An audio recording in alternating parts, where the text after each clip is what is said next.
I'm Richie Hunley, and I'm here with Dr. Jennifer Williamson, an associate professor in the School of Professional Counseling here at Lindsey Wilson College. Dr. Williamson is being featured this week as part of our First Generation Friday feature. Dr. Williamson, tell us a little bit about yourself. Well, I'm Jennifer Williamson. I'm an associate professor here at Lindsey Wilson College. I've been here for 8 years. This is my 8th year already. I teach counseling and human development classes, both in the master's and the undergrad program.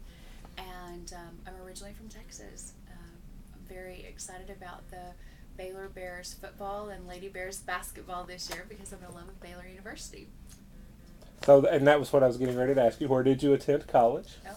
Well, I started off at the 2-year college. I had no idea. I was that goofy kid that showed up and I said, "Hi, my name is Jennifer. I have no idea how this works, but I want to go to college."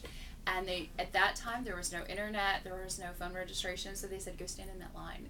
And so I went and stood in lines, and they said, "Okay, well, go stand in that line, fill out that form." And I really think they let me in because they knew I wouldn't leave and they wanted to go home. And so started off at the 2-year college at Hill College in Hillsboro, Texas, which is community college.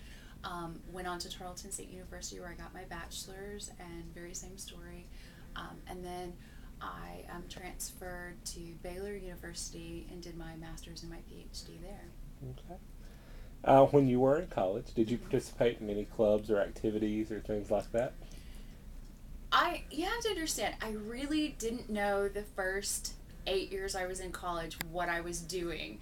And so people would say, "I think you can get a scholarship for this," or "I think that this looks good on your resume." And so I would go do it because I thought I might get to pay tuition out of that. So I did everything possible. I was in band, I was in choir, I was the president of the Young Democrats, I wrote for the paper, and I worked 2 jobs. So anything I could do because I kind of thought it might help somewhere, I just did it because I felt like I know you're supposed to be doing some of those things, but I had no schema for that. So anything I could do, anybody who let me in the door, I just ran in, wouldn't leave. So think back to your first year in college. What was that like? Oh, I was scared out of my mind.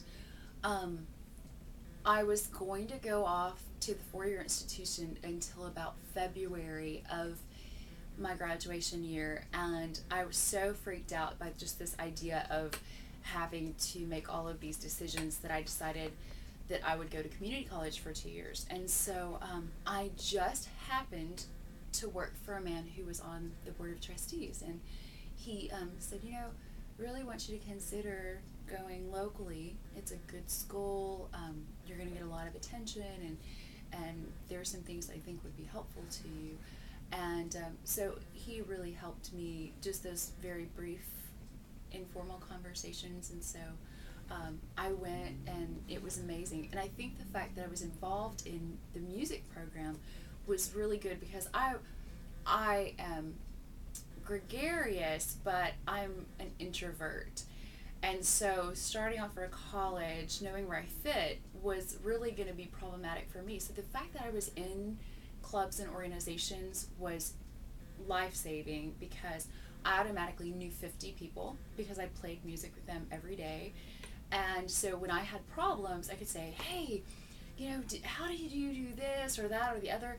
And they would always have a potential solution or point me in a direction. What do you think the biggest challenge you had while you were in school was? Oh, money, definitely, and time. Those were the two biggies. I literally was exhausted for the 4 years that I was an undergrad because I was paying my own way. So I always worked 2 jobs, and I took between 18 and 21 hours a semester most of the time, which is crazy.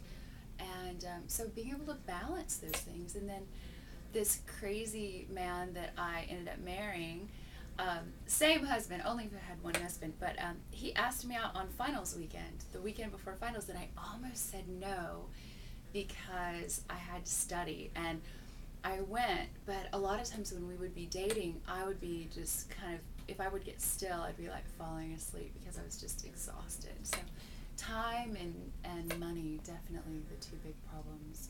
So, what did it mean to you to be a first generation college student? I think my parents whispered that over my crib, and I really credit them. My dad had desperately wanted a college degree, but he took classes, and there are things that just always got in the way of him being able to go to college and be successful in that arena. Life just happened for him, and he always put everyone else first. My mother's family were immigrants. They came to the United States to work in the cotton camps. And so my mother had been very, very poor. Her family had worked incredibly hard. My mother learned English in the public schools. And so my mother had almost starved to death on several different situations. So my mom would tell me things like, your husband could get sick or he could die, and so you have to be able to support yourself. She would never say, your husband might leave you, which is essentially what had happened with her first husband. And so my mom had just really been in bad situations. And so this idea that their child could go off to college and be independent and be able to make their own way and stand on their own 2 feet. I heard that a lot. Be able to stand on your own 2 feet, Jennifer, and then that way nobody can take that away. So, what do you think actually helped you to ultimately succeed and graduate? What was the big factors? I had really bad jobs in college, and so I think, I had some good ones too, but I think the fact that I knew how hard I would have to work if I didn't succeed, I saw firsthand how bad life could be. That scared me to death, and the fact that I knew that I was just that far from living on the street. I think that just knowing that I either could sink or swim, there was really not a lot of leeway. And the fact that I was working without a net, because I didn't have a place to go back to. I was going to be successful or nothing. And I think that just knowing that you have to do it, there was really no choice. So I think that's probably what was helpful. I'm the fifth of 6 kids, so I think that when you're from a big family, you're just kind of, that you have to do this. And so that was, I think, probably knowing that there was just not another option. So, obviously, you did go on to complete further education. Uh-huh. What made you decide to go past the bachelor's degree? Do you want the real answer or what? I think the real answer would be great. I started, okay, you have to understand, okay? I am not from a town that has many graduate students. My teachers had graduate degrees, and our medical professionals had graduate degrees. So the fact that I had a bachelor's was a big deal. And so when I went to get my first job, Texas was in a deep recession, and there were no teaching jobs. There was a freeze on all teaching jobs, so I couldn't get a job in education, which is what I was trained for. So I decided to sell vacuum cleaners, which was a union job, and that's what I did my first year out of grad school, is I sold vacuum cleaners. But my student loans were all coming due, and so by enrolling in grad student, I put them into deferment. So I thought, I can do grad school for a year. I'm going to need to do that teaching later on anyway. I'll go ahead and start that. It'll kind of keep me in the field too. So it started off to defer my student loans. And then once I got my master's, one thing led to another, and my husband left banking, and we both decided to go back. And I got into counseling because I thought that would be a good sideline. All my teacher friends had a second job, so they would teach during the day and do something at night. Well, I thought rather than working in a clothing store or having a business or working at the Convenience Mart, I would do counseling because it was an easier position. So that's kind of how I kind of started, was being able to do that. And then this whole other world opened up, and I found out about research, about conference, and about academia and publications, and it just opened an entirely new world to me, which was fantastic. Cool.